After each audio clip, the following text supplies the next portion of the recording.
I've never been a firm believer in religion. I grew up in a household where my mother practiced Hinduism and my dad was a every Sunday church-going Christian. Although they partook in different cultural festivities, they still respected one another's religious practice. To them, love was the biggest reason that was stronger than any belief out there, and that is what kept them together for 39 happy years of marriage. During my years of growing up, I wasn't the easiest person to convince that there was a God. In fact, with two different competing cultures in my house, it was hard to decide which one to follow. My sister, on the other hand, was drawn to Hinduism, and so my mom spent time introducing scriptures and history. Sometimes, to make my dad happy, my sister would even attend Sunday Mass. Other than the delicious Indian cuisine, I couldn't really gravitate following something I had no interest in, especially the controversies surrounding these two religions. My parents' most agreed upon rule of life was forgiveness, which in my opinion, it was ironic because they were anything but that. When I was 13 years old, I told them I was an atheist, and they never spoke to me for much of my formative years. It's like I lived with them as a guest. I honestly wished I could find something, a reason even, to awaken a fragment of hope that there was a greater power. Call it a sign, but it was delivered when a girl moved in next door to me. Her name was Hope Jenkins. She became a good friend to me and my sister throughout high school and was a regular visitor at our house. Yet the most greatest gift she had given me was that I no longer was an atheist. I simply believed in the magic of the universe, in Mother Nature. All the answers we ever needed was through meditation and the things that we put into our bodies. I began to unlock auras. I read people through vibrations. I was able to manifest goals, and it was nice to not be alone in the world. And the best part of it was I had Hope Jenkins to share it with, because 2 years after graduation, I asked her to marry me.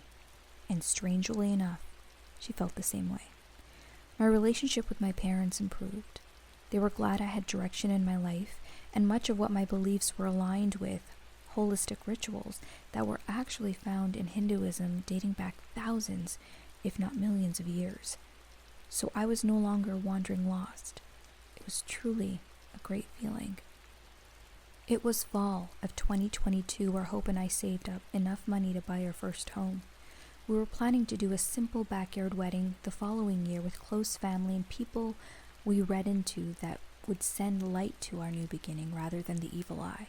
It was 3 months into our move that Hope and I had somewhat furnished our place to our liking. There were floating shelves with lots of greenery, positive quotes on our walls, kitchen full of cupboards that had herbs and spices of all kinds, and my favorite part of the house was a room on the first floor where I took my clients in for healing. I did Reiki, astrology, and tarot readings. It was full of gems and crystals, my own personal oasis. This was my first part-time side hustle during the weekends. During the weekdays, I worked at the airport checking luggage in for travelers. It was a tedious job, nothing exciting. I was helping thousands of customers a day in a way that I didn't enjoy. I'd rather make my side hustle my full-time job and maybe then look at 5 to 6 clients per day. Hope, on the other hand, was a chiropractor, and she worked 7 days a week, but her hours were quite good, as she would be home by 5 p.m. every evening, and we would cook dinner together, and she would often give me adjustments on my back and neck because of the tension I accumulated working at the airport. We would end off the night with a bit of meditation and a special blend of tea where we would listen to our bodies and figure out what we needed. We had an entire bookshelf that was filled with mason jars, and inside were seeds and dried spices, herbs, and flowers. I remember it being a Friday in late November. I was wrapping up my shift around 4:30 p.m. when Hope called me to come home, that my mom wasn't doing okay. She was slipping in and out of consciousness. I couldn't think straight for a moment, and my heart was telling me that she didn't have much time. I told my supervisor I would need to leave a half an hour early because it was a family emergency. I don't remember how fast I drove from the airport, which was normally 45 minutes away from my parents' house, but somehow, hopping on the freeway, I managed to get there in 20. I was surprised there were no cops around, or else I wouldn't have made it. I guess I owe it to the stars for helping me. The front door was open as I rushed to my mom's bedside, which was set up in part of the living room. Her eyes were slightly open, and a tear had glided down her cheek when I grasped her hand. Hope, my sister, and Dad were already there surrounding the bed. A pundit entered the room shortly after and began to recite final rites. I held on to my yin rosary and energized it with chants. I took it off of my neck and then placed it on my mom's hand while holding on to her. I could see a slight ease in her as the crystal beads touched her fingers. She took her final breath, a short but calm exhale. Her head fell to the side of her shoulder, and she was gone. We all stood there in silence, praying for her in our own way. Tears were uncontrollably flowing down our faces, and no one cared to wipe it away. I loved my mom dearly. I felt she was at peace, transcending at a higher vibration, her good deeds carrying her to another life, a new dimension and beginning. I'll miss her, but not the ravaging the cancer had done to her spirit, her glow, and her mind. After my mother's cremation, my father had flown to India to fulfill her wish of her ashes being thrown into the Ganges River. Again, love led him to perform the rituals for his wife, and boy did he do it with such heart and grace. And when he came back, he even had pictures he showed us of him dressed in traditional Sherwani clothing and his hands folded as the pundit was chanting mantras. It really was a beautiful sight. Thanksgiving came and left, and so did Christmas. Perhaps the change in season caused a shift in mood. I felt a bit irritated. Problems at work would often have me angry and full of resentment. I couldn't connect deeply, my chakras were out of balance, especially in my heart and mind. Was I losing my intuitiveness? Clients called less and less for services over the weekend. Everything was turning to crap. Meditating on my crystals for clarity, but nothing worked. Financially, I saw losses too. It felt like the summer wedding of our dreams, which was 6 months until June, was near impossible. "Keanu," said Hope as she walked into the room where I was in the middle of doing breathing exercises. "Honey, I don't mean to bother you. I do feel tension, not between us, but within you, and I think that is pushing me a distance further and further each day. Is there something you want to talk about?" "No," I told her. "I'm fine." "Keanu, I know you're struggling. I can feel it. I think you need to just take a bit of a break, even a day or two from work," Hope said. "I'll tell you what. I'm also feeling overworked, and I'll too look into booking time off. How about we go somewhere and do something together?" I guess Hope was right. There was no use being stuck in a rut because it was causing all kinds of issues in nearly every part of my existence. "Yeah, I'll call Barry tomorrow and let him know I'll need Thursday and Friday off," I said. That Thursday, we spent most of the day decluttering the home. We took out the garbage and cleansed the house with sage and did anything extra to take away that negativity which could be lingering. Hope then made a delicious vegan chicken fingers, an avocado salad with kiwi fruit and mandarin on the side, and my favorite, baby back ribs made out of corn. Every bit savory and satisfying. She then made a herbal tea that had plenty of lavender, chamomile, and vetiver infused. We definitely needed some relaxing and a good night's rest. The next morning, over breakfast, Hope said she found a neat little holistic store that sold all kinds of precious stones, oils, and items in case I wanted to stock up. I was absolutely excited to check the store out. It had just opened about a 3-minute drive from us, compared to the half-hour drive it took us to go to our regular store visits. We ate a quick breakfast of freshly pressed juice and boiled cassava. We got our coats on and thought since it was a mildly cold day, we would just walk there. The stroll was refreshing. My mood began to pick up as if with every step I was happier. It might have been the energy from the store, the strength of it luring me to its location. The sign read, "Blissful Dreams." "This must be the place," I said. "It is," Hope replied. "Let's check it out." As soon as we walked in, a woman was stocking shelves and she stopped to greet us. "Welcome to our store," she smiled. "Is it your first time here?" "Yes," I replied. "Okay, great. Have a look around and let me know if you need anything," she said.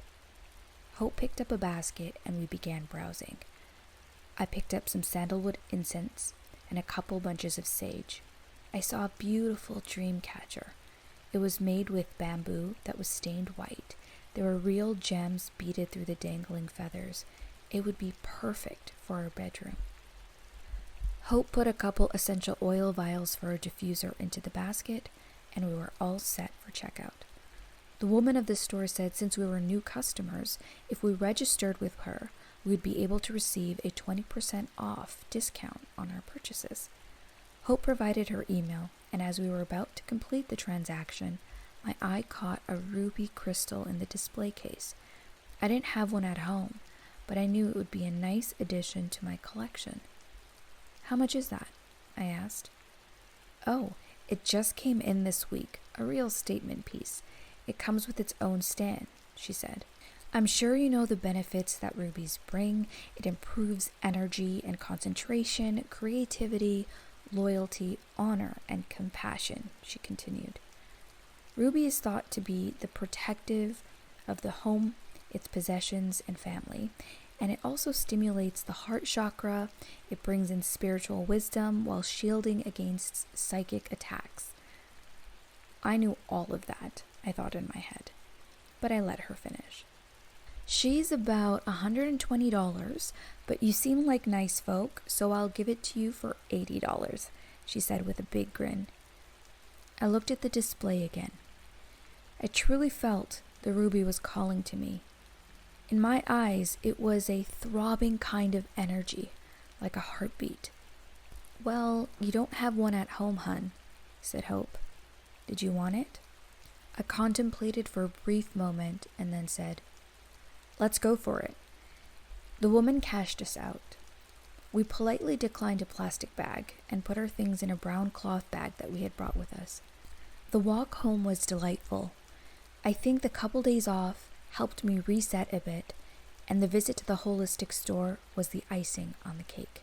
When we got home, I helped Hope with some light cleaning and then went to shower. That night, our routine was pretty much the same.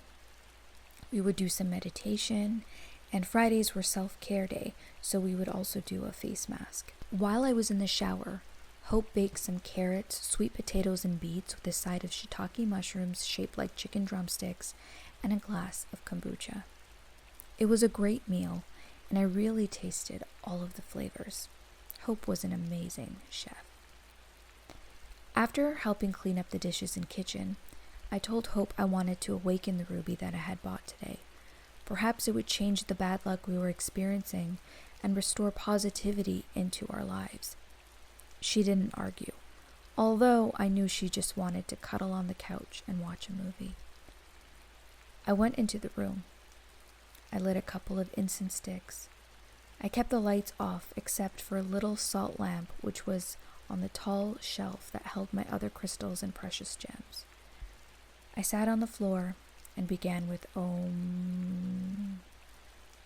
I was holding the crystal tight before placing it up against my heart. The sensation I felt was like no other. The hold became stronger and stronger as I shifted into a deeper trance. I saw colors, hues that may have not existed in our world. It was stimulating. Then I heard a voice. "What is your desire?" It wasn't the voice inside my head. It was a sweet, angelic, mesmerizing tone. "I want to work for myself to heal people naturally," I said. I felt a tingle through my body, and then there was silence. No sensations, no voice, just me returning to myself sitting alone in the room. I got up and placed the ruby back on the stand and went to bed. The next morning was Saturday, and I had one appointment for the day. My client wanted to connect with her guardian angels as her life was a mess. After her session, she told me that she had recommended my services to a friend who was looking to learn how to use some of her crystals to connect in meditation. By the time Monday arrived for me to return to my shift at the airport, I received 25 calls to set up clients. While working, I received a bunch of missed calls, including 20 voicemails to call them back. This was the most clients I've ever had in my life, and many wanted to be regulars. My schedule was becoming even more overwhelming that I just couldn't commit to weekends. I had to take my business on full time. I went to Barry, my manager, before the end of my shift and told him that I would be resigning. He was shocked, but accepted my departure. On my way home that night, I was excited to tell Hope of the good news. She's always wanted that for me, for my dreams to come true. I looked at the clock. It was 5:55. This was a number I saw everywhere since I was a child, long before I chose this path and understood what angelic numbers were all about. The sequence of numbers would appear in books, in phone numbers, in barcodes, and I remember one day looking it up. It said the number is often seen as a symbol of positive change and new beginnings, as well as a message of encouragement and support from your angels. It can be a reminder to trust in the journey and know that you're being guided and supported on your path. I was glad the clock read 5:55 because it truly was like good things were about to enter my life, and I knew it was all because of that ruby. How on earth would my wish come true this fast? It had to be some kind of magic. When I broke the news to Hope about my new adventure, she was genuinely pleased, knowing that I was happy, that my win was her win too. We celebrated that evening at an all-you-can-eat vegan restaurant. The menu had every single kind of comfort food imaginable. That night, I once again picked up the red ruby and repeated the same concentration and was able to connect once more. Floating in an abyss of nothingness was fearful in the sense of the unknown. I was holding on to the ruby tight, and when nothing happened, I was about to surface back to reality when a ray of light shattered through the dark. "Hello," it said. "Welcome again. Are you pleased with the results of your wish?" "Yes," I said, thankful to begin a new journey. "What is it that your heart desires now?" My dad entered my mind. My father is getting older. I just want him to retire young and enjoy life. After my mom's death, he hasn't been doing much living on his own. "As you wish," replied the voice. I felt the same tingle through my body, and then everything went calm. I exhaled, placing the ruby on the shelf, and then went into our bedroom and crawled in where Hope was already asleep. The next afternoon, before my third client of the day, I got a call from my dad. He was shouting and woohooing in between. I told him to catch his breath. He said, "Keanu, you wouldn't believe this. I went to check my lotto and it said I won $500,000. "Dad, that's incredible news," I replied. "Now I can pay off this mortgage and travel. I'm at ease now, son. Jesus listened to my problems. He helped." "That's great," I said. "I'll visit you sometime this week, okay, Dad, and we'll catch up." "Sure, son," he said, and we hung up the phone. There was something fantastical about the ruby because this wasn't something ordinary. It was the second thing that I'd asked for, and it came true. Each day after that, I went into the room and asked the ruby to do something, as if to prove to me that none of it was a coincidence. I guess the old skeptical me kicked into my younger self, where I didn't believe in religion. Then I became obsessed with the ruby, and I think Hope noticed because I wasn't paying her any attention or spent time with her. Our dinner conversations were limited as my focus grew on the ruby. I barely was eating food and felt drained most of the day until I connected to the ruby. The strength was returned. I was rejuvenated. On Thursday night, it was right before St. Patrick's Day, that I took my chai into the room and put it on a table while I picked up the ruby and began to engage in the connection. This time, the voice spoke, but didn't ask me for what I desired. Instead, it said, "I've granted many of your wishes so far. It seems you are content." "Yes," I said, "very much so." "Good," the voice said. "Now, before you can see how sacred this ruby is, and before I deliver what you ask, I have a task for you." "Sure, anything," I said. "There is an area near Crescent Ridge. It's a body of water where the ruby needs to be immersed in. The properties in that water is the only thing that will make it reach 100%, said the enchanting voice. "Crescent Ridge is about a 4-hour drive from here. It's in the middle of nowhere," I said. "If you want to continue to keep this ruby alive, to make every desire fulfilled, you'll need to do this. The good part is, you only have to do this once every 5 years, and can use the ruby up as much as you like." I agreed and disconnected. That night, I had a questionable dream. I saw my mom standing in front of me. She was frowning. She walked up and grabbed the ruby out of my hands. Her body then burst into flames. I tried to get to her, but she burned into a pile of ashes. Gone. It was strange because I'd never had a dream about my mother, even when she had passed. I couldn't even interpret what that meant. I thought maybe after taking the ruby up to Crescent Ridge for a charge, I can ask it to give me the answers about my dream. It seemed like it was an all-knowing third eye kind of energy. The next morning I told Hope I had a business trip that I needed to take and I would be back Saturday afternoon. That was a lie. Hope was upset and confused. She asked me what it was for, but I already knew she had growing suspicions of the ruby, so I said a client needed me, that they were in distress. Hope asked me to leave my address just in case, for my safety and her peace of mind. I listened. My last client for Thursday afternoon began to chat with me, and I didn't notice until she got a call from her daughter, who was asking her when dinner would be ready. The woman was shocked to see how it was almost 6 p.m. She apologized several times, but I told her not to worry, that we all tend to lose track of time when it comes to conversations we're most passionate about. Nearly 30 minutes after my client had left, I packed up my things in the car, including snacks and coffee and pre-made tea bag blends. Whenever I traveled, I always liked to take a little bit of home with me. Anything could happen. I even put some emergency equipment in, like Band-Aids and blankets. It was almost 7:30 when I had just about reached the outskirts of the city. I thought I would drive 30 more minutes to the closest hotel and stay there the night. I was too exhausted from client work, which requires a lot of energy, and I thought if I was to energize the ruby to its fullest, I would need more energy than I do now. There was a Comfort Inn 2 interchanges away. As I was checking in, Hope called me. She asked if I reached safely. I narrated the story of how the client chatted longer than expected, so I decided to stop over at a hotel for the night. Hope was glad that I didn't risk falling asleep at the wheel while being tired. She said she would let me unwind and see me tomorrow.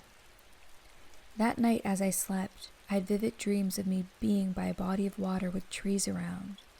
There was a stillness, but also a murkiness. At one point, I felt my lungs filling up with water and my body becoming limp. Yet I was still alive. I could see my mother emerge from the water.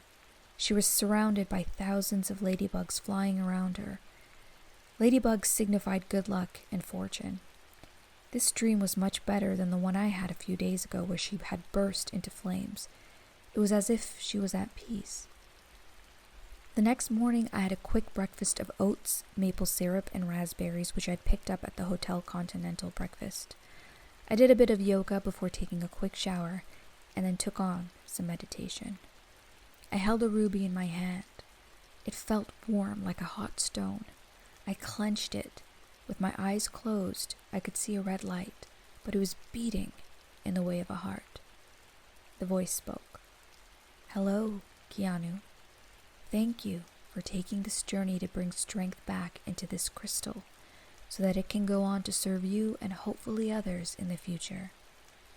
I felt a power surge through me like no other. It was electrifying in a good way. It woke me up. After the meditation, I gathered my things and checked out of the hotel. I had 2 more hours left until I reached Crescent Ridge. I played some calming flute music to heighten the drive with all the nature around. After going down a road through a forest on either side, there was an opening.